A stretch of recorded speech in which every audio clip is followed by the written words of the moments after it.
Now, you read the title of this video. Maybe you didn't. Maybe you just saw the thumbnail. Maybe you just saw, hey, it's SCM Comics. Let me just click on it. Which if you did, you guys are my dogs. But we have a discussion to have in the middle of this video. Just you and me. My name is Dorian. This is SCM Comics. We are continuing our coverage of Mystique with number 3. Our story starts off at CIA headquarters in Langley, Virginia, where we have Nick Fury Jr. going through the paces. First, they check his ID, then they give him a retinal scan. And yes, I said retinal, not rectal. Your mind's in the gutter. They do a full body x-ray, and they even take his blood to check his DNA. Now, this was Samuel L. Jackson. He'd have been like, do you know who I motherfucking am? I'm motherfucking Nick Fury. Get out my motherfucking way.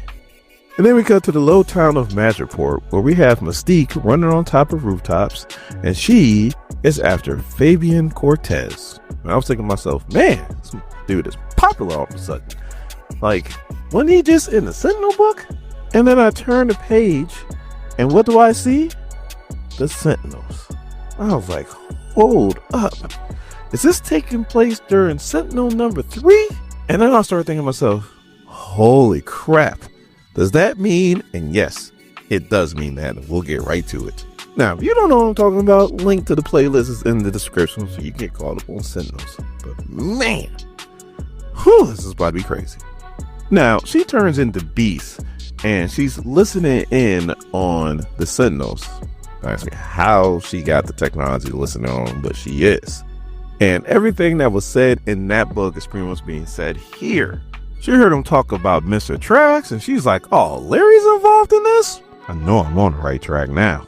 And then we get to the scene where Fabian Cortez jumps out the window, and the Sentinels are running after him. So as he's running, just like in the Sentinel book, he runs into Magneto. We know that's not Magneto. That's Mystique.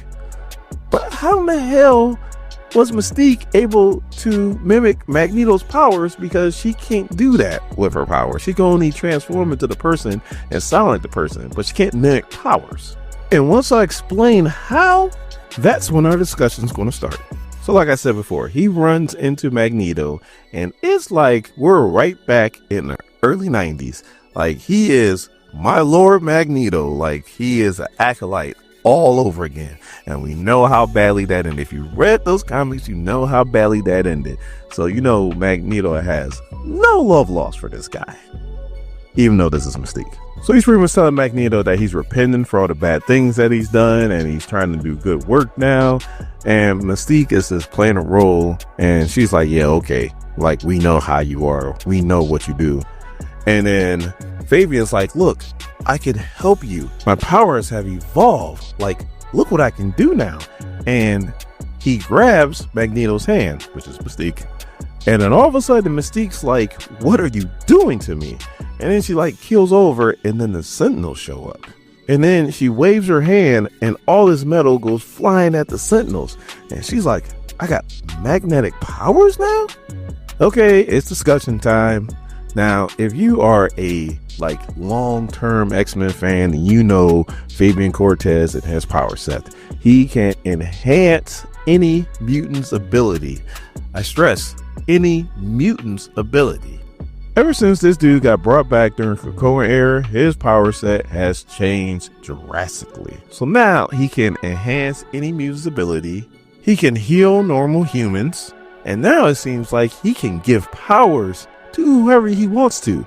Like, how strong is Fabian Cortez now? And like, now that dude was like a commodity. Oh my goodness gracious.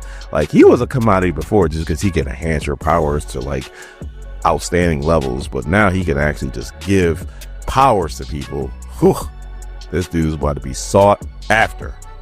Let me know in the comments if you think Fabian Cortez is now an Omega level mutant. So then we see Mystique accidentally throw Fabian Cortez into a wall. That's why he was knocked out in Sentinels.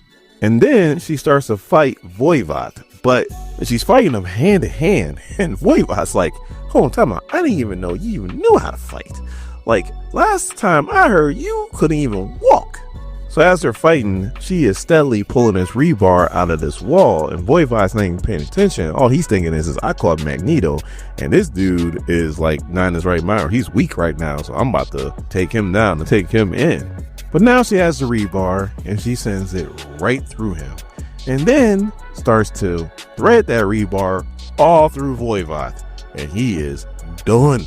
So then the other Sentinel showed up, and she's like, damn it, like I can't take this right now, because I guess having these magnetic powers is taxing on her. So she's blocking all the bullets, and they're like, oh, shoot her in the head. I'm like, again, you master of magnetism, you're not going to get through that force field. So she pretty much throws these guys out the way. Sawtooth wakes up, and she sees Voivod like in a bad way. So then she gets all this metal, and she makes her big robot thing, and she runs right into Mystique. But then that's when Mystique taps into her inner Magneto, and then she takes all the metal right away from Sawtooth and then claps it back in on her, like classic Magneto.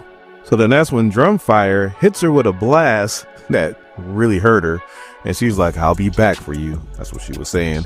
And then that's when she creates this huge EMP and knocks out all the Sentinels. So then she is spent.